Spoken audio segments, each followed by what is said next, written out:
a lot of places, haven't you? One too many. Which did you like the best? This one right here. Bet you said that to all the... Find her, Jeff. Bring her back. What happens to her? I won't touch her. And then I saw her coming out of the sun. And I knew why Whit didn't care about that 40 grand. Baby, I don't care.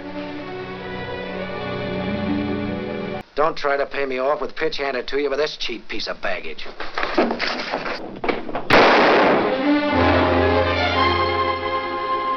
They say you killed a man. Do you believe him? Not until you tell me. You believe everything I say, don't you? Everything you say to me, I believe.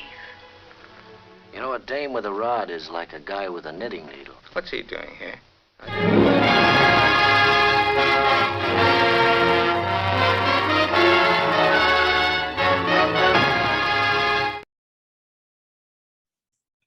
Hello, all you beautiful people out there. Thank you for joining us today on our podcast. We are rebranding. We are no longer throughout the film. We are the Film Fetishists podcast. We love movies. I am joined today by my good friends Justin, Zay, and Dahlia. If you guys want to say hi, you can. Hi. Hello. I'm There they Justin. And today we are diving into Out of the Past, released in 1947, a noir film directed by Jacques Tourneur. Very good. How'd that sound, guys? That sound good? That sounded good. That sounded We'll go with you that. sounded very French there. Can you please Good. put a correction up there? It's not Jacques. I will Jacques. listen. Jacques, Whoa. Jacques Tourneur. That's Jacques. Jacques So today Tourneur. we are taking a deep dive into the dialogue of Out of the Past. You know, despite it's very beautiful, very lavish visuals. We're gonna take a look at the dialogue, look for some meaning in them, look for the context of them, what they mean within the broader scope of noir itself, and for like what it means character-wise, possibly. We're just gonna take a look at it. We got some lines of dialogue here. Who wants to get us started right now? Why don't we jump right into it with the first I think one of the most important lines of dialogue from this film is takes place towards the end of the movie, and it is, well, build my gallows high, baby. And I think that mainly we should talk about this because number one, Out the Past is actually based on a book called Build My Gallows High by Danielle Mainwaring. And then in terms of like the greater context of noir, it's like I've noticed that the main characters in these movies have this trope of just not caring. They are always like, whatever happens, I don't care. And as a matter of fact, I actually did Command F on the script, the dialogue script, and the amount of times that they say they don't care in like either saying literally I don't care or saying it in like I wasn't It's sore an at essential him. part of their character. Yeah, it's an essential part of their character. And it further establishes this what's the word? Not stereotype, but like the Archetype, maybe? yeah. Like each character is like the same in every movie. And we're gonna get into this in much greater detail. Are you saying in noir in general? In or noir, like just... in noir, yeah. Okay. Yeah. Each character, like there's a trope that is filled. So there's the main like stoic, depressed like protagonist that and then there's the femme fatale, which we've talked about extensively. There's been, everyone knows about it basically. And then there's a couple others that we're going to touch on later, but I think that like because that's like that quote directly references the source material, it's kind of quintessential enough to start this all off with. Wait, so are you saying that the line itself is Jeff Bailey, played by Robert Mitchum? Mhm. Is that him expressing his lack of caring? Is that what you're saying? Yeah. And without getting too much into like the context of what was going on in the movie, he's like, they'll hang you, and he's like, whatever, you know? It's like this thing of like accepting your fate, you know, build my gallows high. If you're saying that, you know, when you're facing being hung, you're basically saying, you know, oh, well, if you're going to do it, yeah, you better do it right, because I'm a tough nut to crack. Like, and that is in keeping with the characteristics of the main character who is, you know, kind of drifting through this world and this like this Yeah, and I depressed think it world. really speaks to Jeff Bailey, like his character at this point, because I don't think he sees a way that he can be in like a life that he wants. Like, cause he's kind of destined to end up with this like the femme fatale character. Like he has no, what he sees is like in front of him in his life now. It's just he doesn't care anymore. And You know, that he's done. again, it's like every noir movies like has that type of vibe and attitude, and then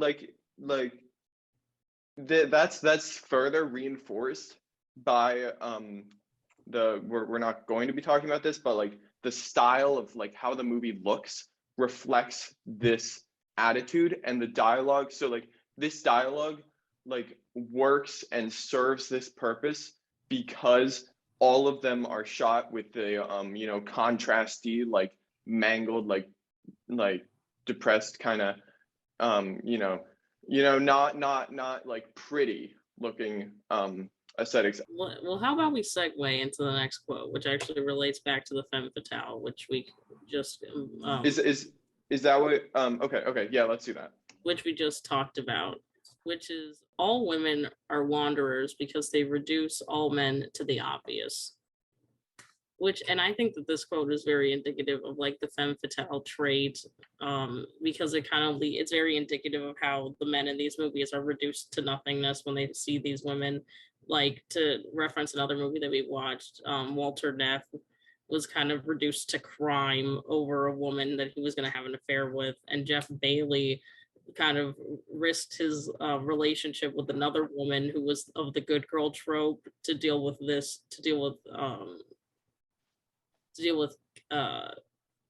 Kathy. Yeah, I think it really speaks to like the quiet kind of power that the femme fatale character has. Like, we're like, they're not the loudest, I mean, not necessarily, you know, but they're like always the one who kind of has control over the entire narrative. They set mostly everything in motion, oftentimes. But what's special about them is that they stand out though with their like exquisite beauty and their like lavish clothes. Like, they always stand out. They're never kind of like the, you know, like the kid that's in the background. I mean, they're never like that. So I don't know. Do you still think that like they could be best described as you know, this quiet, like sleeking That's snake? not exactly, yeah, I see what you're saying. I wasn't trying to say they were quiet. Okay. They were sort of like, because of what they do in control is a lot of times like it's not the forefront, because like it's kind of like they're doing it without other characters being aware of the manipulation that they're kind of like using over them. So they're kind of like in the background of each character, like in the back of their head controlling.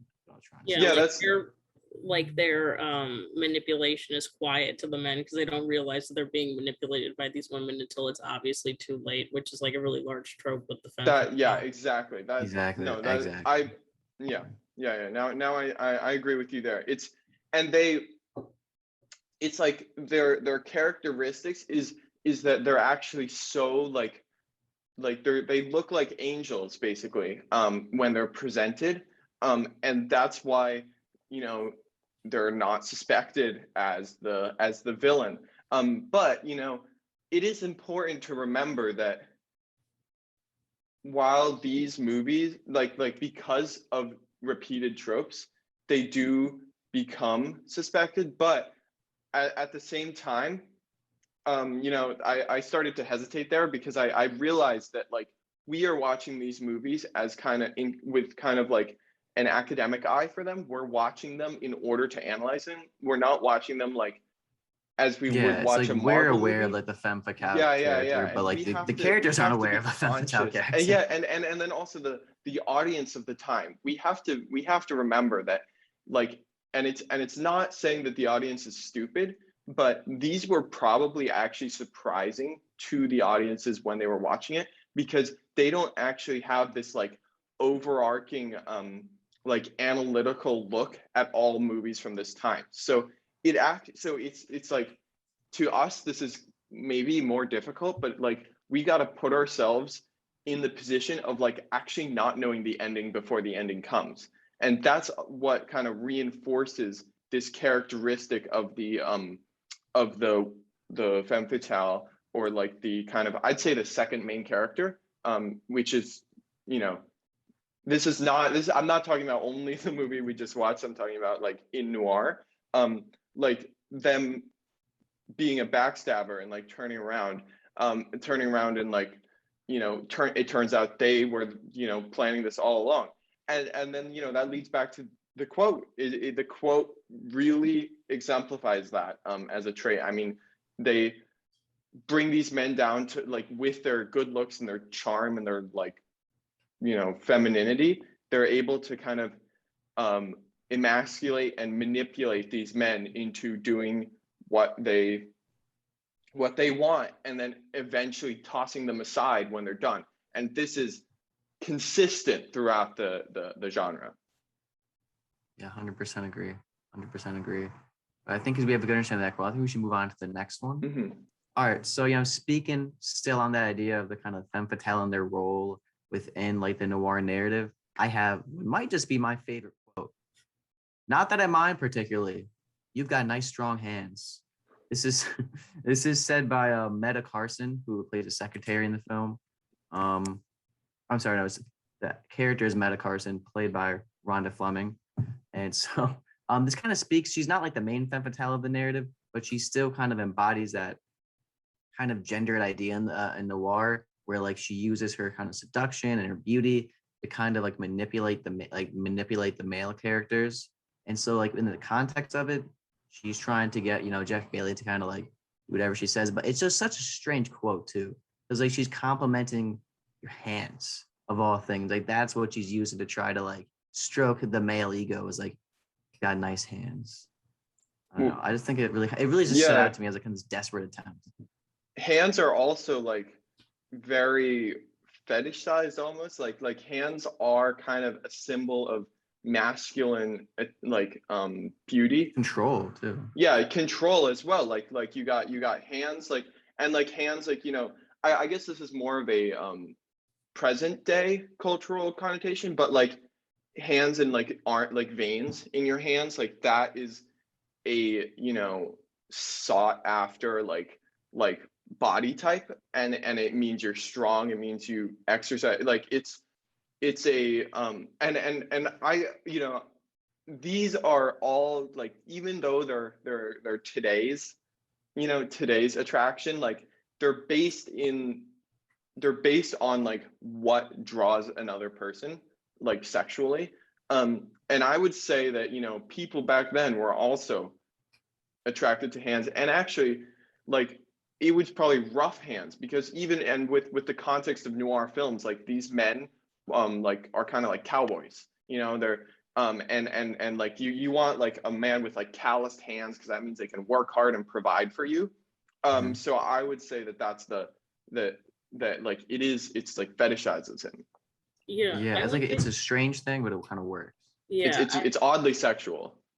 I really think that kind of relates back to like the context of like the time that the film is in, because like, you know, this is World War II, post World War II, that kind of world. So like having a man come back and have like rough hands, strong hands, means that he was clearly doing something during that time. He was being a patriot, good patriot. Yeah. Either at war or at home, making like, if he couldn't farming. Farming with the women.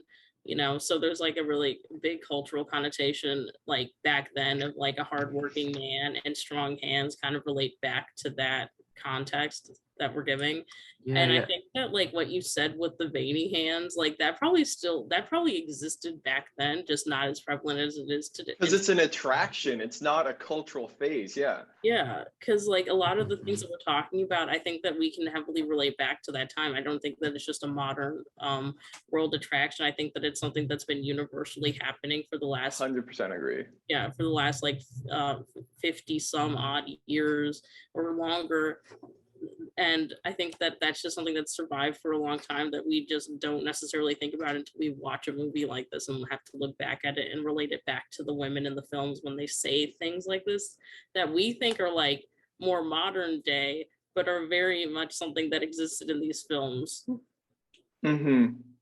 Yeah, the more I think about the quote, I think I'm more. It seems more apt that she says hands. The more we discuss it, and like because I think it's important to note that like Jeff Bailey had his hand on her when she said that, so she's almost saying like, "I like your control over me," which is again I think connects back to that femme fatale kind of manipulation of that kind of And the male ego right attitude of the there. people who watch Yeah, this film, like kind of control, because like that's true too. women don't have as much power and rights in the real world, and like the men who control the world don't want that to happen, you know. So it's like they like to kind of commentate and play with that because like in this fictional world they're like, oh, we give women, it's like kind of this like, I don't know, like they relinquish the power in the movie and then they're like, look how it turned out. Now that's a very, I think that's could be a stretch. I don't know, do you?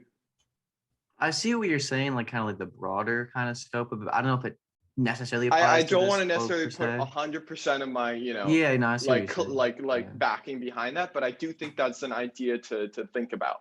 I also have a Mhm. question for you guys about like so you know how this time like sex is very taboo Mhm. as a topic, and so is like sexualizing, like and what I've noticed is there's a lot of sexualizing that is subtle and like hidden from the ratings, but it still exists there. So, and I would say that like this is a good example of sexualized, of like talk of sex that's hidden, and you know that's very subtle. And there was a couple other you talked about, but I've seen this across noir, like with the like let's have a drink and then it cuts to them the next morning, like the Yeah. implications there are very Yeah, prevalent. I And then think like the way that it's also delivered, like the how she says the line, like is it's listen to like, oh, I like your it's hands or like whatever. yeah The yeah way she yeah says, she's like, I like your hands. It's so yeah.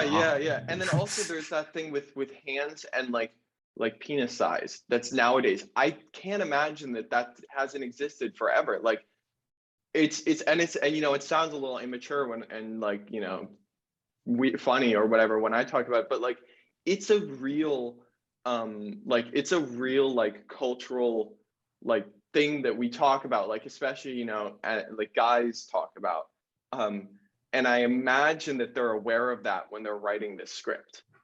What do you think that was the case back then?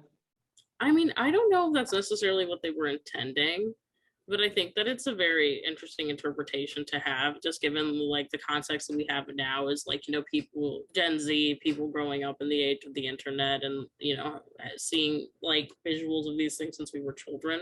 And I think back then that sex and like flirting or like sexual advances were something that was more hidden.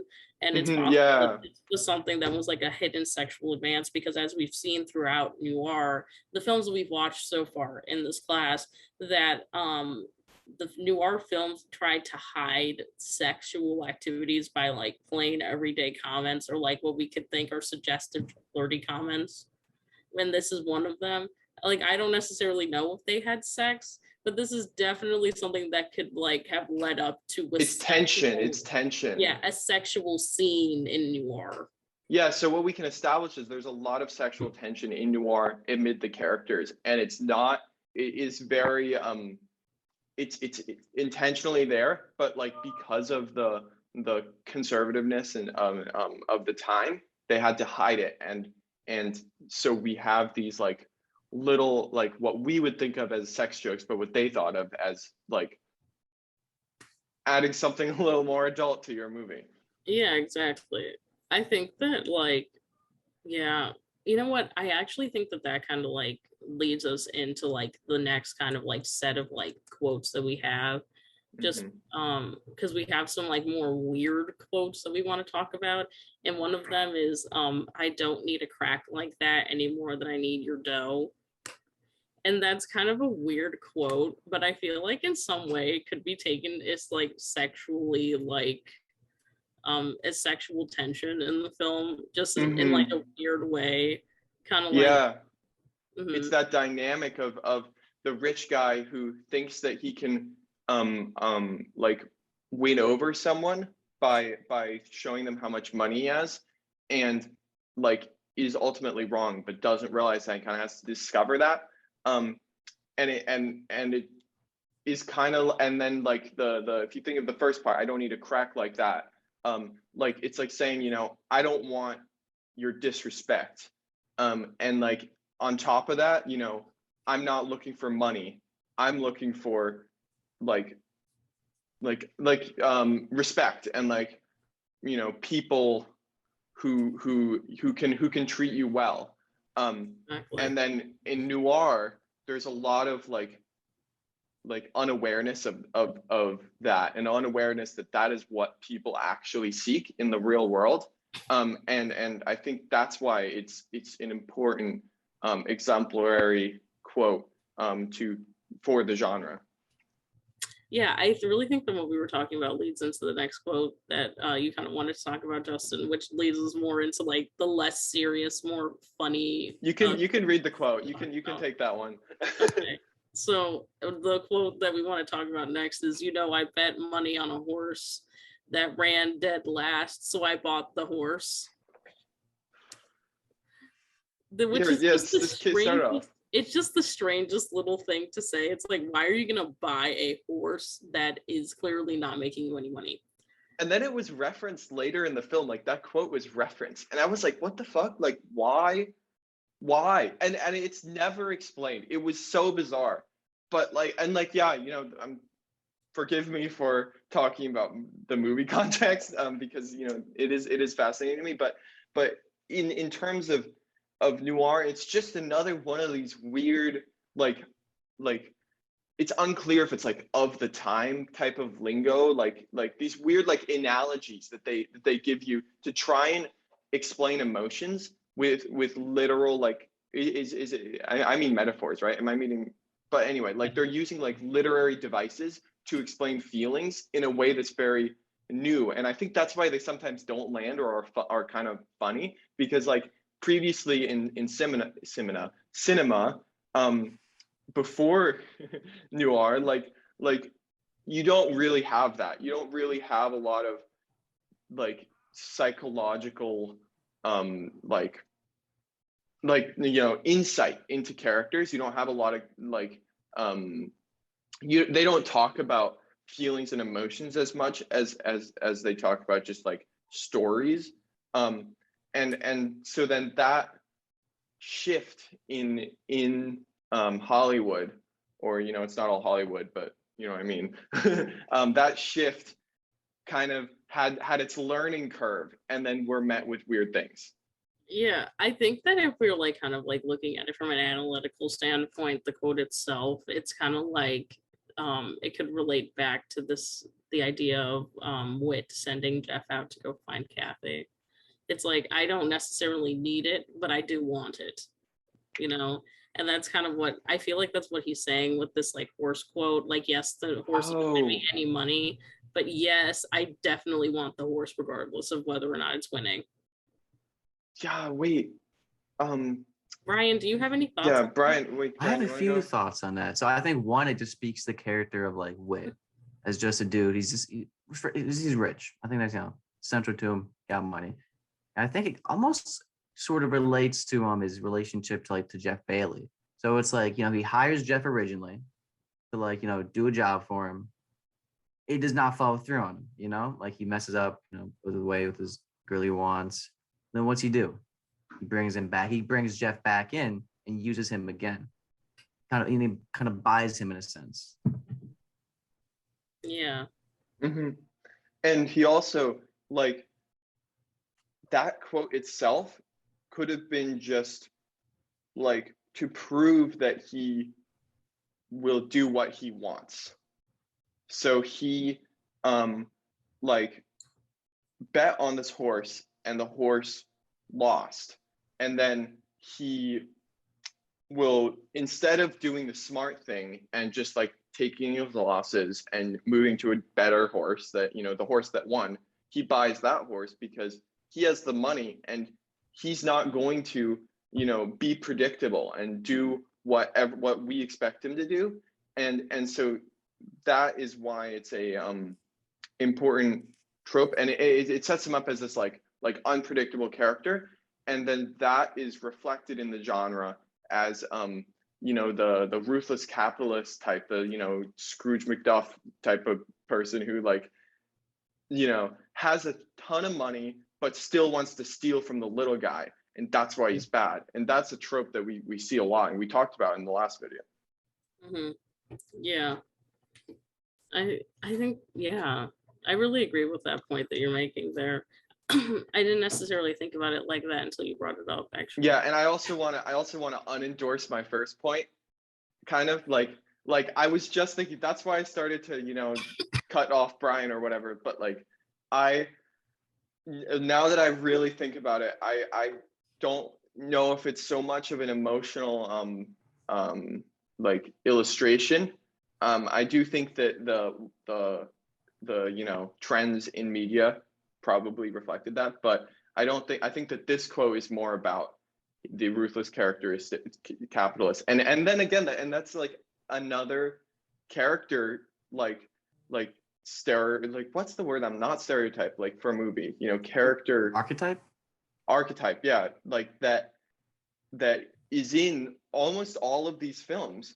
And yet, you know, it's not noticed by the viewers when they're watching it in the theaters. Like, they still are surprised, they still, you know, engage with it in a way that, like, it's sometimes difficult for us to, because we know the genre and we are like, oh, that's obvious, you know, but it's because we've read, like, you know, papers on it, we've read like really smart, like, close analysis on it, and that's why we don't get it. And that was really, like, this is kind of a new discovery. I mean, I don't know if the personally. ruthless capitalist is like a character type in that's like as like predominant in noir as like the femme fatale and kind of the noir detective, but it definitely, you know, we've definitely seen more. It's definitely not a coincidence though, right? Yeah, no, it's very fair. Yeah, I definitely agree that this quote kind of speaks to him, and it kind of speaks to just that kind of character type. I definitely agree on that point, though. Yeah, actually, there's a quote that kind of, like, I think leads into what can lead into the discussion that we're talking about, actually, that you brought up, Bryan. If you want to read that one out for us. All right, so if, you know, keep discussion going, I think we have two quotes that are connected enough and they kind of like relate back to what we've been talking about, where I want to bring them both into the conversation right now. One of them is it was a nice little joint with bamboo furniture and Mexican gimcracks. And the other one is this was said by Jeff Bailey also. They're both said by Jeff Bailey. And everything else was just a stone that you sailed at the sea. Both of those have kind of like verbiage or just kind of phrasings that I didn't entirely understand at first.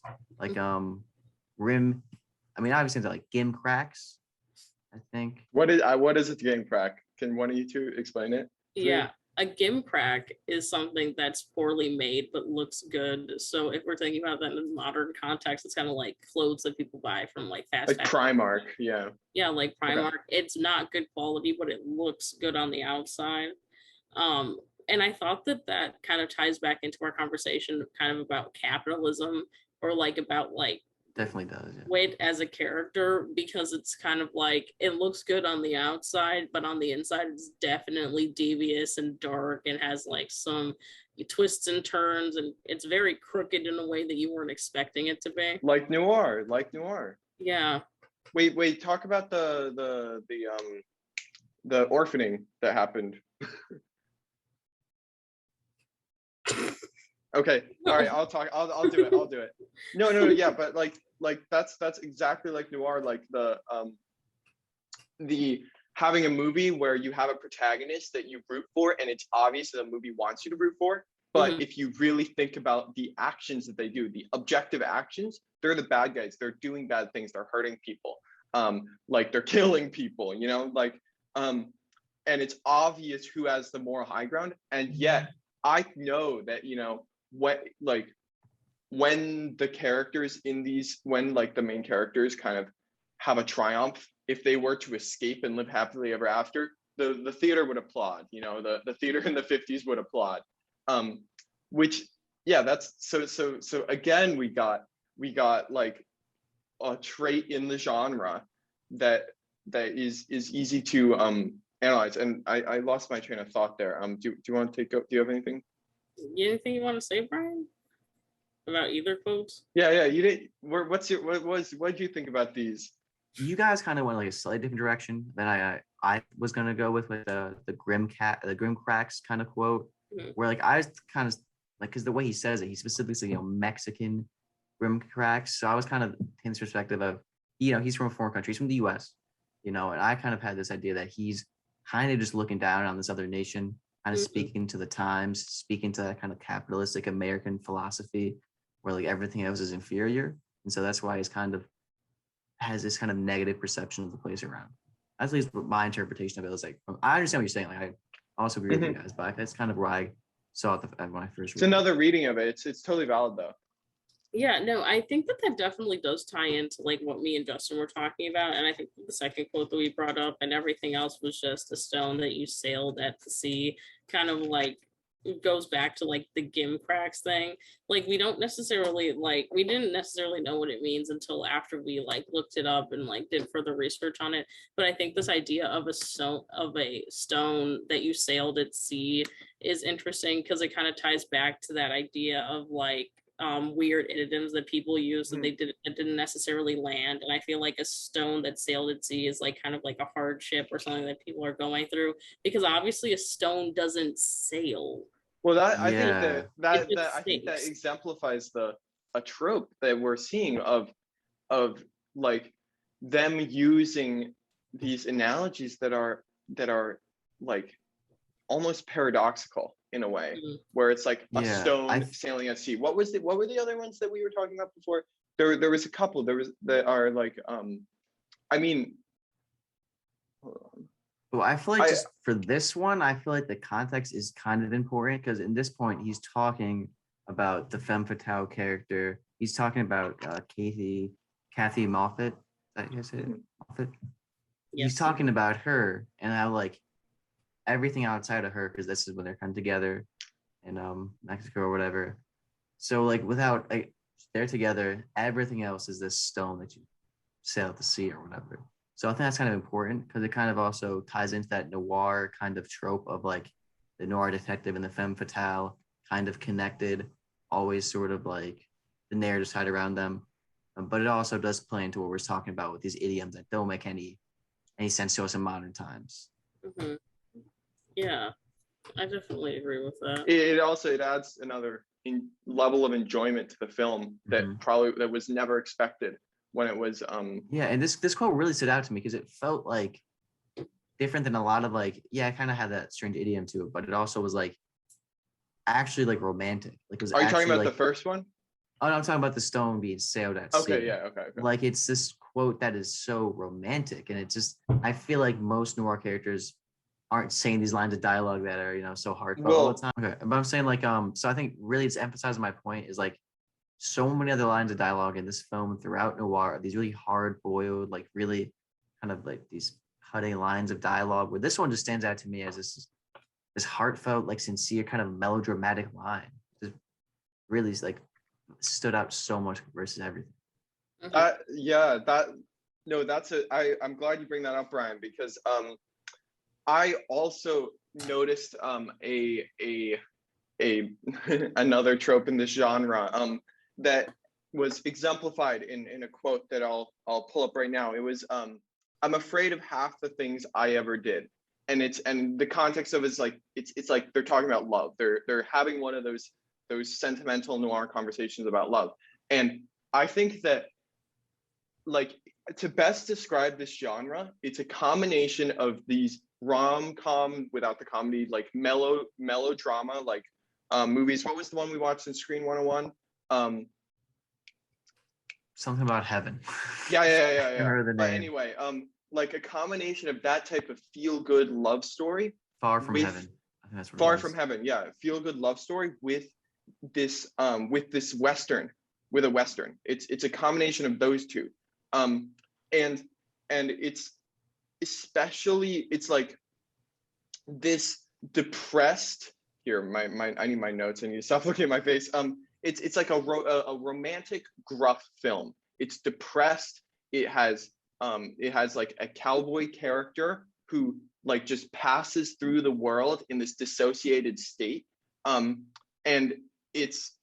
he is like, he's like very like hyper masculine. He kind of exemplifies that which like a man would want to be at that time period. Like and it clearly appeals to veterans. I believe we talked about this before as well. But it and yeah, it creates this, and it also it creates this feeling of like living in a sauna, basically, with the depression. It's like the characters in all these movies are like trapped in these spaces and are like sweating their asses off while like trying to deal with these problems. While like if you actually looked outside and turned on the color and turned up the saturation, you would have a melodrama. You would have like a beautiful day.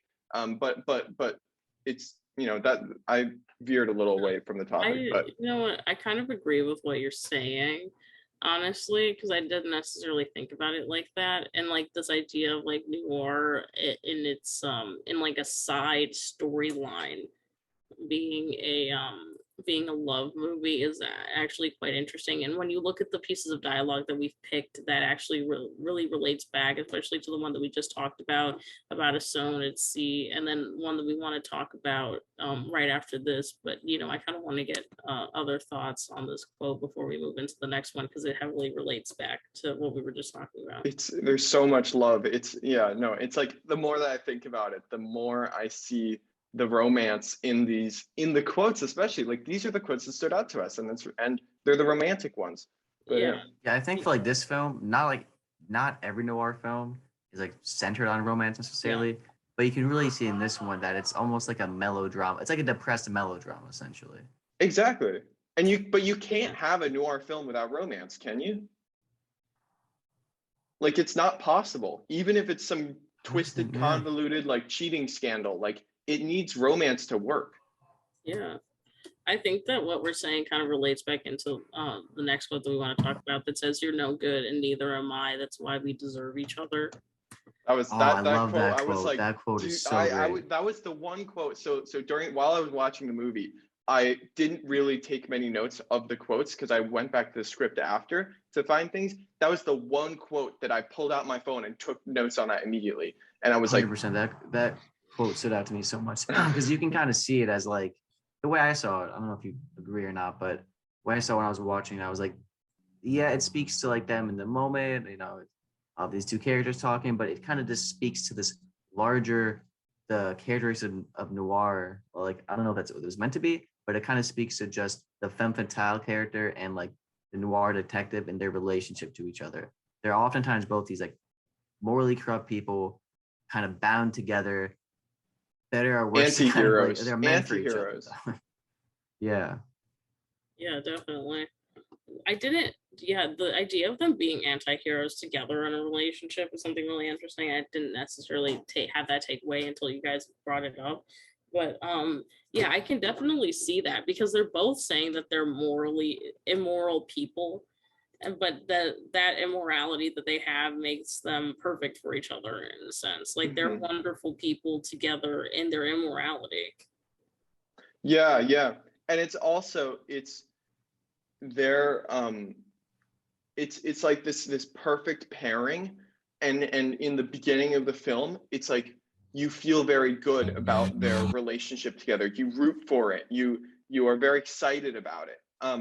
And then like it turns around and it kind of everything catches up with them. And then something is introduced in her past that actually doesn't like necessarily delegitimize everything she's done. Like doesn't say like she doesn't love me. Like in the case of I think it was Double Indemnity. Like she can't shoot him because she actually does love him, or she actually does have some feelings for him.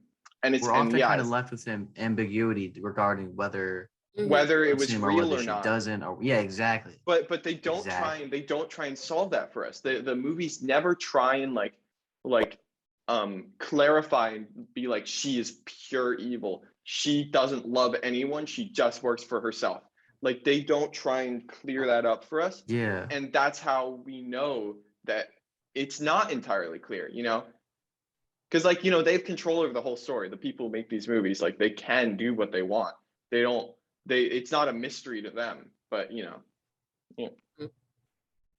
Yeah, I feel like the quote really just kind of emphasizes that, like, the way noir characters are written, they're never going to get that happy ending. Like, especially in the context of, like, of this film, like, Jeff Bailey does not want to be with this femme fatale character. But, like, the way, because of his moral corruption, because of her moral corruption, they're kind of destined to be together. And that seems like it just speaks more to noir as a genre. Yeah, more I Oh, see of it. 100%. I definitely agree with that. I think that kind of leads us into like the last quote that we want to talk about today A little more lighthearted. in our wonderful podcast. And this one's very funny and my favorite one. And it said, "I used to sit there half asleep with a beer and the darkness." It's so noir. It's so like So hard-boiled. dramatic. Like, if someone's put that on their Snapchat story, I would be like, okay, please stop. Like Sounds it is, emo. On it's a so, black yeah, exactly. screen. It's so emo.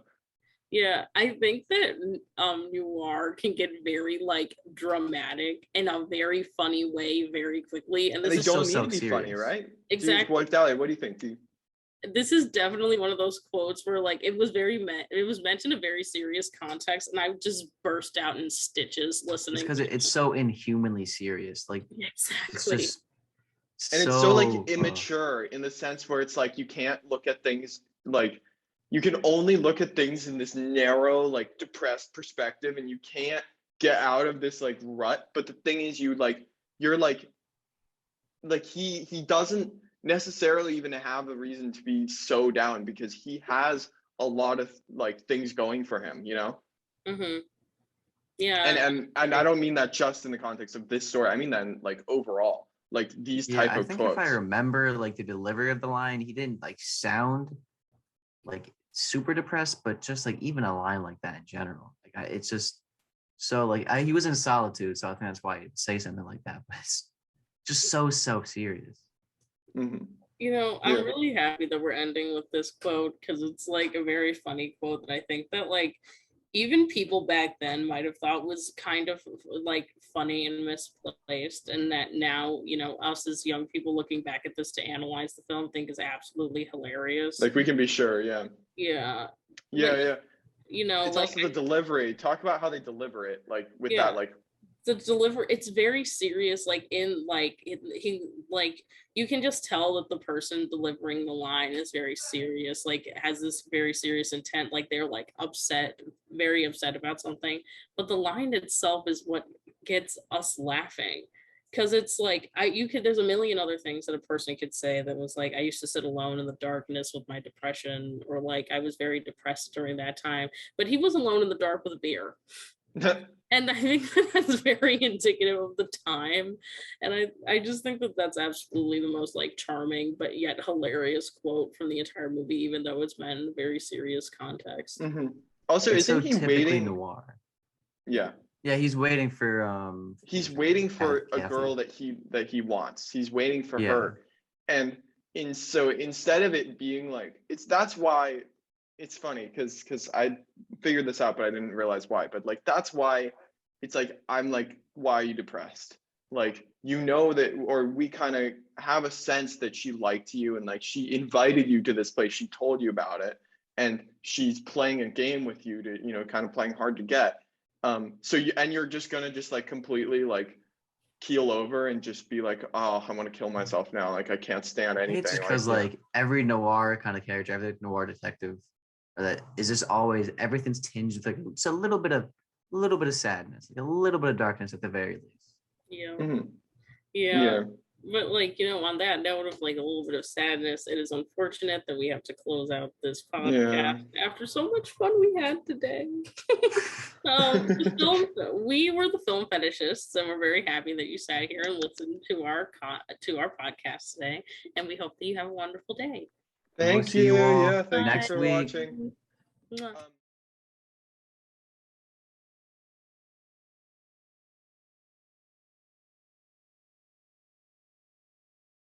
Wait. All right. Okay. Okay, Who had a fetish? definitely the one fetish. secretary. The Secretary. The hand fetish. Yeah, I mean, I don't really did blame love her. those Like hands every hands time. look pretty good usually, but like, I mean, there's definitely a lot. Actually, in noir, we might it might be argued that there's quite a lot of fetishistic content. If you Yeah. ask me. Yeah, they What do you fetishize- think, Dahlia and They fetishize a Bryan? lot of different things in this film, but I think the hand fetish is like the most hilarious thing to They're me. also like kind of masochists, aren't they? It's especially with like, how especially with TikTok and how there was that one TikToker named Corpse, and everyone was just like off the cuff going off of his hands because they were all veiny and like Totally, yeah. was I so- definitely And you've seen know all that, those yeah. like those thirst trap like military TikToks where it's like a guy Yes. in uniform and then it's like doom, Wait, and then it fucking goes to the, I have a fetish. Wait. It goes to the Okay, wait. it puts it in noir. That TikTok trend is literally based on noir fetishes. That's my theory. That's Noir my and thesis. TikTok, I already great know what I'm combination. writing my video essay Okay, on. wait. So we know how I know like we talked about before how Walter Neff, he has a whole fetishism about like not being satisfied. He wants to be in this constant like state of not being satisfied. I think kind of like Kathy Moffat, she's kind of in a similar vein. Because think about like her end situation of the film. She puts herself in a relationship with a man that doesn't want to be in a relationship with her. Was her end situation that she's dead? So like I feel like her fetish here, she wants to be in an unhappy relationship. That's what I'm getting from it. You got a fetish. You fetish That's an interesting theory, You Bryan. fettuccine on that. That's my theory. I'll write a Bryan's paper. allowed to make that joke because his last name is I am Italian. Italian. That is true. Okay, Porcini. All right. Okay. All right. Well, But anyway, yes, thank you she for has a watching. fetish. That and the hands. Hand fetish is definite. All right, we gotta go. All right. Okay. I'm just sitting here alone in my sweat in the darkness. Yeah, that's about it. Oh, shit. How the hell do I pronounce this director's name? For you. Jacques Tourneur. Jacques. Jacques. Jacques. Yeah, it's Jacques. It's Jacques Jacques Tourneur. Tourneur. It's not Jacques. It's Jacques. It's Jacques. It's Jacques. Tourneur. Oh, ho, ho, ho, ho, ho. Bryan, French? please. France? That's how it's pronounced. Jacques. Jacques. That does not sound right. Oh wait, I'm looking up online like you said to do. All right. I'll put money on it, but I would. Shut the fuck up. Jack Tourneur was a French American. What? Jack Tourneur was a This French is American. Jack Tourneur? Jack Tourneur was a French American. This That's is literally Jacques. what I just said. So what is it? Jack Tourneur? Jacques. No, it's now. Jacques. Yeah. Jacques It's French. Tourneur. It's not Jack. Jacques. Yeah, there you go. Ryan, All right, you please got use this, that Bryan. whatever high school French you have. I didn't take French. Did you take Spanish? Jacques Tourneur. I took Latin. You Jacques. took a dead language as a high school language. Because it was the Latin's- easiest Latin's- one, and I got Latin A is pluses good to every know, time. though. Bada You boobity literally boobity can like boo. figure out the name of like scientific things. You know what The it means. only people because that you know use Latin. Latin and Greek are people that are like in the science. Ballers. What are we? Anyway, continue. I'll Ballers. clown on you for this next time. How do I say the name? Jacques Jacques Tourneur. Tourneur. Jacques. Jacques Tourneur. Jacques. Can you manage that, Bryan? Jacques Tourneur. Yeah, there you Okay. go. That was perfect. That was beautiful. That was sexy, Thank you. Bryan. Okay, I'm gonna get That was started. sexy. All right, everyone, shush.